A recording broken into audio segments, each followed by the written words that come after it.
probably for most of us, our first fire jump has a special significance. And as with most smoke jumpers, I was not a trained parachutist, and so each of the bases does their own training, and you have 5 training jumps before you go on the jump roster. And I went on the jump roster, and that was the first year that they made the decision to have a spike camp. And so the spike camp was down on the Stanislaus National Forest. I was one of the first 2 jumpers to ever jump on the Stanislaus. That was the good news. The bad news is that I had a horrible body position. I was jumping out of a twin beach, which was probably one of the more difficult planes to get an exit out of, because you actually had to sit in the door.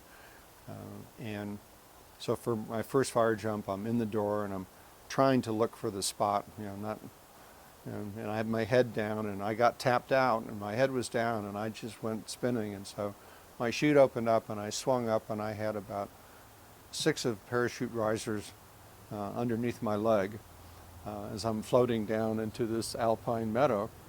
And so I quickly took my knife out and started cutting things so I couldn't pull them off my leg. And sadly, one of the lines that I pulled was my steering line to turn right, so I could only turn left.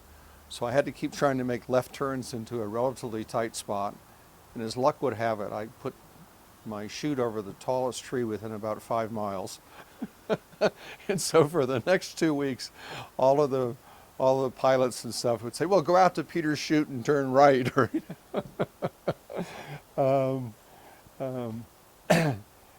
Actually, it wasn't there that long, because the ethic then was, and probably still is, you come back with your chute. So at the end of the fire, which took longer than, I'll talk about that in a moment, I had to go back up the tree and bring the chute down. But this was a lightning strike, and it was a lightning strike on a tree on a relatively steep slope. And the fire was confined to the top of the tree. And so the only thing we could do was to drop the tree. Well, if you dropped the tree downhill, you knew that you were going to be chasing embers forever. So we said, okay, we're going to try to drop it uphill. So we put our undercut on, and when we started coming in on the other side of the tree, and the tree didn't want to go uphill, it wanted to go downhill, so it cradled on our saw. And this was back in the time when the saws you used were misery whips. So these big long saws with one guy at each end, and it was about a 6-foot tree. And so we got to the point where we were just about to get this thing over, and the wind blew, and the tree cradled back on the saw, and so then we had to put out our markers and ask them for wedges and for sledges so we could wedge the tree over, which we finally did.